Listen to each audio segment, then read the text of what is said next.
নমস্কার, আপনাদের সকলকে স্বাগত জানাই। ইতিহাস বিষয়টাকে আমি ভালোবাসি। আমার মতন করে খুব অল্প সাধ্য যতটুকু আছে ইতিহাসের চর্চা করি। আমার বারবার মনে হয়েছিল যে জায়গা থেকে আমরা উঠে এসেছি সেই জায়গার ইতিহাসটা তুলে ধরা বা বাঁচিয়ে রাখা প্রত্যেক ইতিহাস প্রেমীর কর্তব্য হওয়া উচিত। একটা কথা বলি, আমার যে পদবী সেটা হচ্ছে বেরা। আমার বাড়ি তো ধাপধারায়। আমাদের যে পাড়া, আমাদের পাড়ায় এক একটা জেনারেশন তো প্রত্যেক পাড়াতেই থাকে। আমার যে জেনারেশন তার শেষ প্রতিনিধি হচ্ছে আমি। আমার আগের জেনারেশনের শেষ প্রতিনিধি ছিলেন আমার বাবা। আমার বাবা 2015-তে মারা যান। 2025-এ আমার মা মারা যায়। ফলে ওই পর্বের জেনারেশন আর এই পৃথিবীতে নেই। কিন্তু অতীতের গল্পগুলো, সেগুলো তাদের সাথে সাথে যাতে মুছে না যায়, সেটাও বোধহয় আমাদের একটা দায়িত্ব, বাঁচিয়ে রাখার দায়িত্ব। আমার বাবা যখন বেঁচে ছিলেন সেই সময় তার কাছ থেকে অনেক কিছু শুনেছি, কিন্তু তখন এরকম রেকর্ডিং করার মোবাইল ফোন থাকেনি, কালচারও থাকেনি।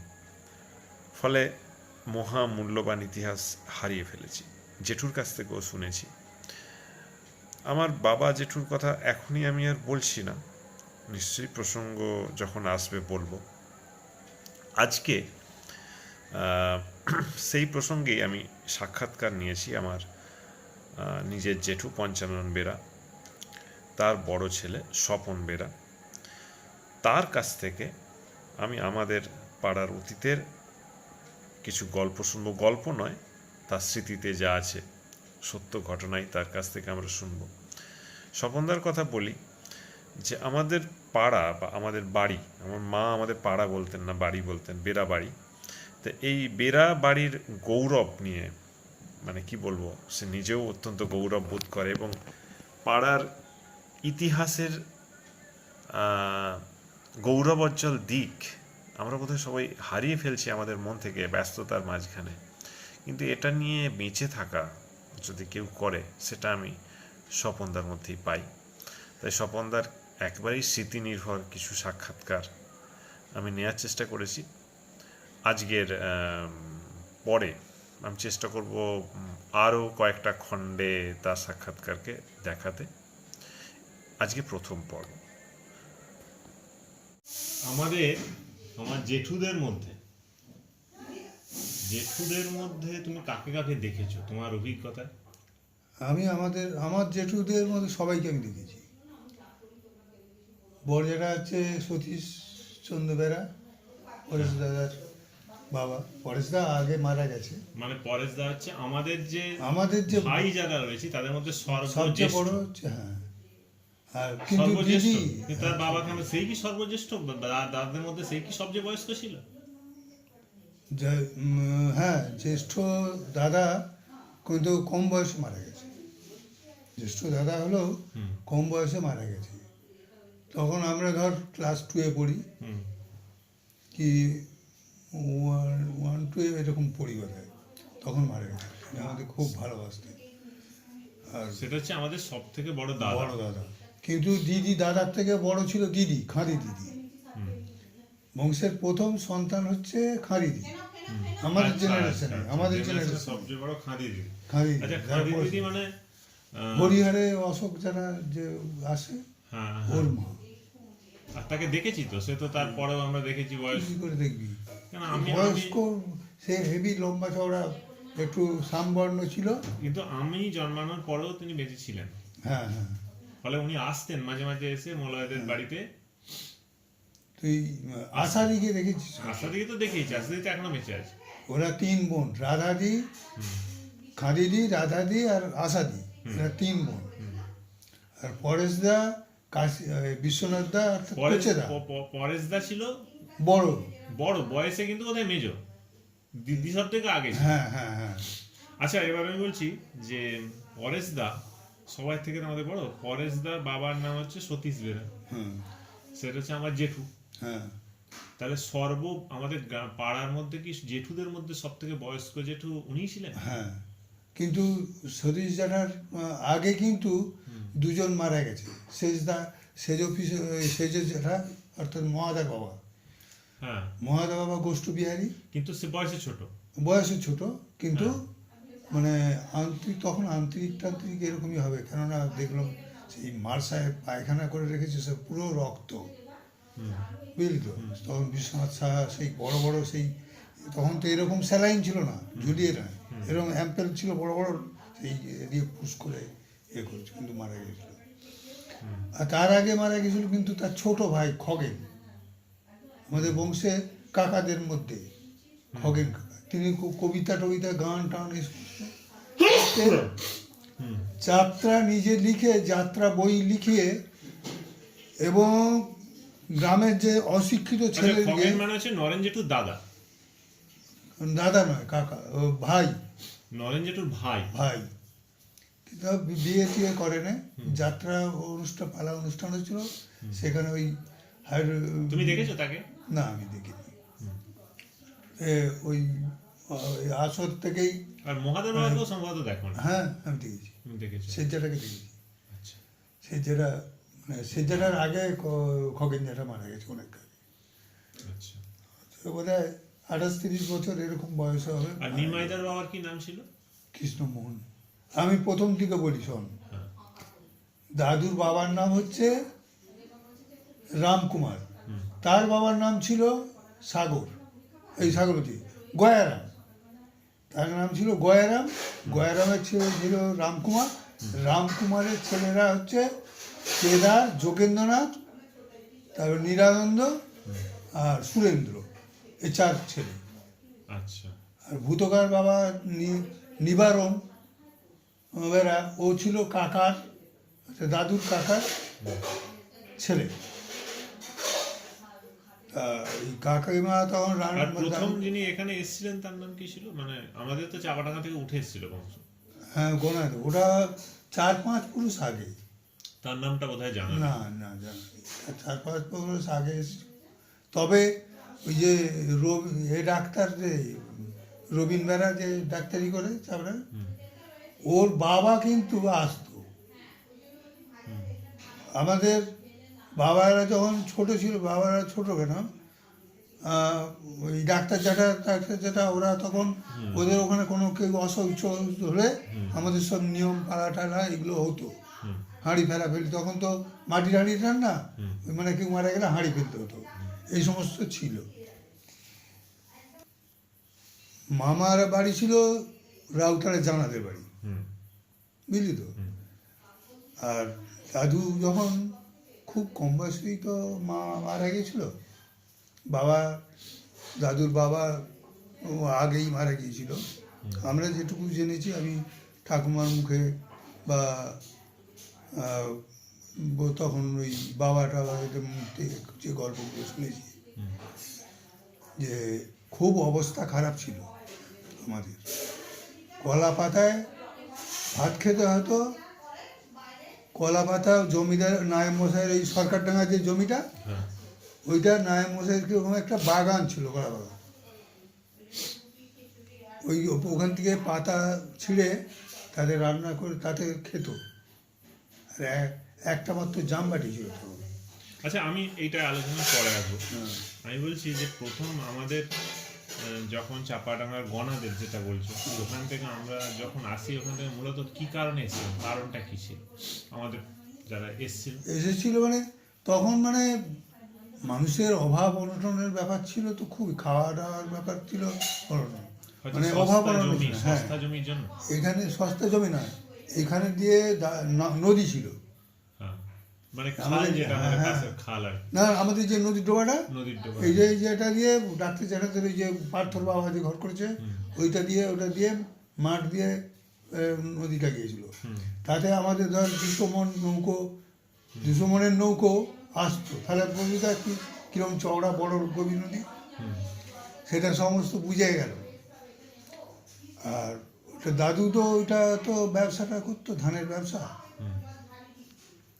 কিন্তু তার আগে তারা যখন এসেছিল তারা মূলত চাষের, কারণ চাষবাসের উপরেই। আর কিন্তু তখন ওই জমিদারদের তো কাছ থেকে বিভিন্ন রকম জমি পাওয়া যেত চাষের জন্য, সেটাও হতে পারে যে না, চাষের। আমি যেটুকু শুনেছিলাম হুম, যে যখন আমাদের এসেছিল হুম, তাদের অবস্থা খুব ভালো ছিল।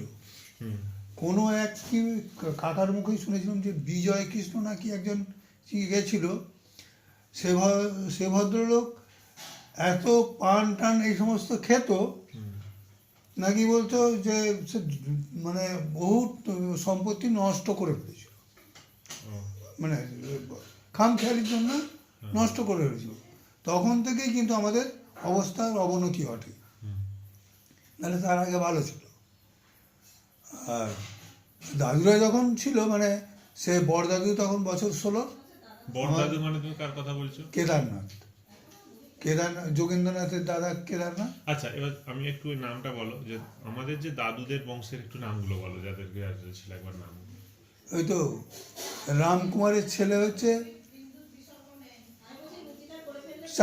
চারজন। হুম, প্রথম হচ্ছে কেদার, হুম, তারপর যোগেন্দ্রনাথ,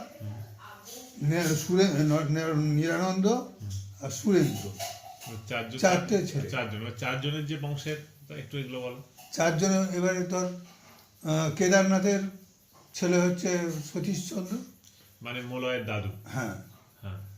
আর ওর একটা ভাই না কে ছিল, হুম, সে হচ্ছে বড়পুকুর যখন হয়, বড়পুকুর যখন প্রথম কাটানো হয়, সে নাকি সেই জলে ডুবে মারা গেছিল। ও, আর বড় জ্যাঠার অর্থাৎ সতীশ জ্যাঠার 3টে বোন, হ্যাঁ, সাবি পিসি, হ্যাঁ, শৈল পিসি, হ্যাঁ। সাবি আর শৈলপিসি বোন ছিল। শৈলপিসি সাবি আর শৈল, ওর দু তাহলে বোন। শৈলপিসি তো সব থেকে বড় হওয়ার কথা সাবি পিসির থেকে। না, সাবি পিসি বড়। সাবি পিসি- সতীশ, সতীশ জেঠুর যে। না, সতীশ জেঠুর থেকে হুম। ছোট। হুম, কিন্তু সাবি পিসি হচ্ছে ভবেশদাকে জানতিস, ঘন্টেদা, ওই যে দিলীপ সাঁতরার মা যে ছিল সুখিদি, হুম, সুখিদির হচ্ছে মা। ওরা তো হচ্ছে পিস্তত দিদি ছিল, দিলীপের যে মা। হুম, হুম, ও হচ্ছে সাবি পিসির মানে 3টে মেয়ে, হুম, তারা ওই। আর শৈল পিসির তো ছেলেরা তো ওদের কথা জানিস, রবীন্দ্রা, হুম, হুম। কেবুদা, অমরদা যাকে হ্যাঁ, সবাই জানি আমরা, সবাই তপন, চারপাশে জানে। তপনদা, তারপরে এই ছোটটার নাম ছিল বোধ হয় কি আমার। আচ্ছা, কেদারনাথের ছেলে তুমি তো সতীশ জেঠুর কথা বললে। হ্যাঁ। আচ্ছা, বাকি বাবার নামগুলো এবং তাদের ছেলেদের নামগুলো বলো। এবারে যোগেন্দ্রনাথের 2টো ছেলে, যোগেন্দ্রনাথের যোগেন্দ্রনাথের দুটো 2টো ছেলে, পঞ্চানন পঞ্চানন আর বেরা আর বিষ্ণু বেরা। বিষ্ণু বেরা। আচ্ছা। এর কোনো মেয়ে ছিল না। হ্যাঁ। আর শেষ দাদুর 4টে ছেলে, আমাদের দেখা, শেষ দাদুর কি নাম বললে? নিরানন্দ। নিরানন্দ। হ্যাঁ। হ্যাঁ। ওর নাম ছিল, এবার ওর 4টে ছেলেকে শেষ পর্যন্ত আমি দেখেছি। ভবতারণ বড় ছিল, হুম, ভবতারণ, তারপরে হচ্ছে পিসিদের মধ্যে বড় পিসি উষা পিসি, হুম, তারপরে হচ্ছে কৃষ্ণমোহন, হুম।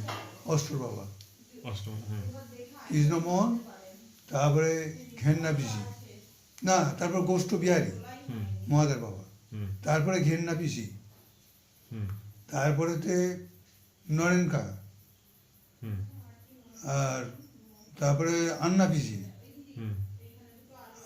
আর খগেন কাকা। এরাই, অর্থাৎ ওরা 4 ভাই 5 ভাই, খগেন কাকাকে নিয়ে 5 ভাই, হুম। আর 3টে বোন ওরা। আচ্ছা, আর- এই ধরো এইটা। আচ্ছা, এর বাইরে তুমি আরেকটা বাদ গেল, সেটা হচ্ছে তারা জেঠু আর। ওদেরই তো এটা বলো। সুরেন্দ্রনাথ, আচ্ছা, ও ছোট দাদু হচ্ছে সুরেন্দ্রনাথ। আচ্ছা। সুরেন্দ্রনাথের, ছোট হ্যাঁ, দাদু হচ্ছে সুরেন্দ্র। সুরেন্দ্রনাথ। হুম, সুরেন্দ্রনাথ তো মানে ছোট থেকেই খুব মানে অসুস্থ ছিল। হুম। কারণ মানে মা মারা গেছে যখন, তখন ও বোধহয় 6 মাসের না কত, আচ্ছা। মামা বাড়িতে এ, নিয়ে যে ও তখন দিদিমা প্রতিপালন করেছিল, হুম, তারপরে বাড়িতেই ছিল। ওই ছোট দাদু চিররুগ্ন ছিল, যার জন্যে দাদু খুব মানে একবারে পুত্র স্নেহ তাকে এ করত। এবং আমার ঠাকুমা যতদিন পর্যন্ত বেঁচে ছিল ওদের সঙ্গে আমাদের রিলেশনটা এক ছিল। আমাদের উৎসব অনুষ্ঠান, পালা পার্বণ, জলে ভাত দেওয়া, মনসা ঠাকুর পুজো ততদিন একসঙ্গে হতো। তা শেষ দাদুর দুটো ছেলে, ওর মেয়ে ছিল না, আচ্ছা, ওই ছোট দাদু। তার মানে আমাদের এই জেঠুদের যে পর্ব, আমার মনে আছে কি, তুমি যেটা দেখেছো, আমি তো নিমাইদার বাবাকে দেখেছি, হ্যাঁ, মানে এদের মধ্যে পার্থর দাদুকে দেখেছি, হুম, আমার এই বয়স্কদের মধ্যে আর কি নরেন জেঠুকে তো দেখেইছি, তারা অনেক সেই পর্বটা আস্তে আস্তে যেতে যেতে যেতে যেতে আমার বাবা, ভাই, বাবা নয়, তারা জেঠু, উনি জেঠুদের পর্বের শেষ চলে গেলেন। আমার মা গতকাল, হুম। বড় মা এবং মায়েদের যে ধারাটা ছিল সেটার একদম ওই জেনারেশনটা এই জেনারেশনটা সমাপ্তি ঘটে গেল। তার পরবর্তী এবার আমাদের জেনারেশন এখন চলছে। এবারে একটা মোটামুটি চিত্র পেলাম, মানে এটা খুব গুরুত্বপূর্ণ তথ্য তোমার কাছে এটা পেলাম, সেটা হচ্ছে আমার জানি না আর কেউ আমাদের পাড়ায় এটা এই হিস্ট্রিটা আদৌ জানে কি না। তুমি একবার প্রত্যেকে পরপর বললে যে কার বংশে কি এবং নামগুলো সহ বললে। তার ব্যাপারগুলো, ছবিগুলো হয়তো কিছু কিছু আমার জেঠুদের আছে, সবাইয়ের হয়তো সেই ছবি পাবো বলে মনে হয় না। যদি সম্ভব হয় তো ছবিগুলো এই জায়গায় মানে কালেকশন করব। এবারে এদের মধ্যে আমার ঠাকুমাকে আমার অল্প বিস্তর মনে আছে, আমার একদম ছোট, একদম ছোট তো, একদম ছোট, সে কোলে করে নিয়ে আমরা 5-6 ভাই ছিল, ঠাকুমার কোলে বসিয়ে হ্যাঁ, ছবি তোলা ছিল। সেই ছবিটা যে আমার কাছে একটা ছিল রে, বহুত ছ ভাই ছিল। নিয়ে? হ্যাঁ, আচ্ছা, সেই মাঝখানে তখন দোপাকা একটা উনুন ছিল, হ্যাঁ, আমাদের উঠোনটা তো ছিল বড়, হ্যাঁ, আর সেই দোপাকা উনুনটার পাশে ঠাকুমা সেই মাদু পেতে দিল, দিয়ে ওখানেতে বসিয়ে ঠাকুমার কাছে আমাদের তবে সব তোমার- ভাইকে কোলে করে নিয়ে। তোমার আর বড়দার দুজনকে দুপাশে নিয়ে ঠাকুমার কাছে একটা হ্যাঁ, ছবি, সেই ছবিটা কি তোমার কাছে আছে?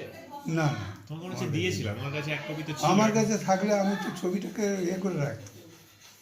আমাকে ঠাকুমার একটা ছবি দিয়েছিলিস, হ্যাঁ, সেইটাকে আমি বড় করে পিকচার করে বাঁধিয়ে রেখেছি। আচ্ছা, আমাকে দেখতে হবে, কারণ সেই ছবিটা দীর্ঘদিন দেখেছিলাম, এখন আবার এখানে তো থাকি না, যার ফলে আমি সেটা জানি না কোথায় মিস হয়ে গেল নাকি আবার দেখতে হবে। এইটা একটা দিক। এবারে ধরো তারপরের, তো আমি শুনলাম যেটা সতীশ জেঠু, হ্যাঁ, সতীশ জেঠু হচ্ছে আমাদের জেঠুদের মধ্যে বড়। বড়, তাকেও কিন্তু দেখেছি আমি। সতীশ জেঠুকে তুই দেখলি কি করে? হ্যাঁ, আমার যখন জ্ঞান হয়, প্রথম যিনি মারা গেলেন তিনি কিন্তু জ্ঞান হওয়ার পরে বিয়োগের দিক থেকে প্রথম হচ্ছে সতীশ জেঠু যাওয়াটা আমার মনে আছে। আর বিয়ে যদি প্রথম মনে থাকে শঙ্করদার বিয়েটা আমার মনে আছে। আচ্ছা, এবারে সেটা আমার মনে আছে। তার ভাবো যে সেটা কত 50 বছর আমার বয়স, তাহলে গত 50 বছরের মধ্যে একটা গোটা জেনারেশন কিন্তু চলে গেল। সেই সতীশ জেঠু থেকে বাপি এবং আমার মায়ের চলে যাওয়া, গত ঠিক 50 বছরের মধ্যে একটা পুরো আমাদের শেষ হয়ে গেল।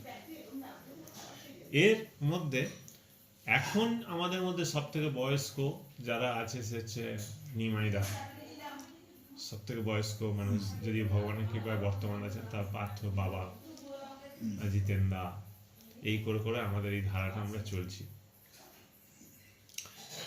এবারে ওদের পার্থর বাবার থেকে বড় ছিল উমাদি। হ্যাঁ, উমাদির ওই বর্দার দিদি, আচ্ছা, বর্দার দিদি হচ্ছে উমাদি। হ্যাঁ, আর বর্দার দিদি বলতে তুমি কার কথা বলছো? পার্থর পিসি, বড় পিসি। আচ্ছা, বর্দা বলতে তুমি জিতেন দাকে হ্যাঁ বর্দা হ্যাঁ বলছো? হ্যাঁ হ্যাঁ, ওকেই আমরা বর্দা বলে চিরকাল। নিমাইদাকে কিন্তু বর্দা বলে করা হয়নি। হ্যাঁ, কেন জানিস? হ্যাঁ, নিমাইদা তখন থাকতো নিত বাড়িতে, আচ্ছা। ও খিদিরপুরে তখন থাকতো। হ্যাঁ, ওখানে সবজি টবজি কি ওদের ব্যবসা ট্যাবসা করতো নাকি জানি না, মেজ্জাটাও থাকতো, ও থাকতো। ও, আর বর্দা বলতে ওকেই, আমরা যেমন বড় বৌদি, হ্যাঁ, হ্যাঁ, হ্যাঁ, পরেশদার শিখার মাকে বড় বৌদি বলি, হ্যাঁ, আর তখন বৌদি বলতে ওকেই চিনতুম। হ্যাঁ, নিমাইদা যখন প্রথম বিয়ে করে, প্রথম বউ, পক্ষের বউ, হুম, তার নাম ছিল নিভা। হুম, তা সে যখন এলো তখন আমরা বৌদি বলতে আমাদের কেমন লাগতো। হুম। তখন এই কি হলো? বৌদি বলে বলে একটা অভ্যাস হ্যাঁ, দীর্ঘদিন ধরে তখন হয়েছে। একে কি বৌদি বলবো, সে হেভি ফর্সা লম্বা চওড়া, সেই জন্য তখন কি করতাম, তখন নতুন বৌদি বলতে লাগলাম, আচ্ছা। তখন নতুন বৌদি ওটা। হ্যাঁ, তারপরে পরপর সব ছেলেদের সব বিয়ে হলো, দাদাদের বিয়ে হলো, তারপর বৌদির সংখ্যাটা বাড়তে লাগলো। এখন বৌদিগুলোকে আবার নাম ধরে অমুকের মা, বড় বৌদি, মেজ বৌদি, এই সব জায়গা থেকে সম্পর্কগুলো এরকম এসেছে। হ্যাঁ, এই ঝুমার মা, হ্যাঁ, সোমার মা, তাই তো, হ্যাঁ, এই জায়গায় এসে দাঁড়িয়েছে। সেইটা। এখন জেঠুদের মধ্যে, এখন দাদাদের মধ্যেও তাহলে এখন সেই রকম জিনিস এসে যাবে নাকি জানি না।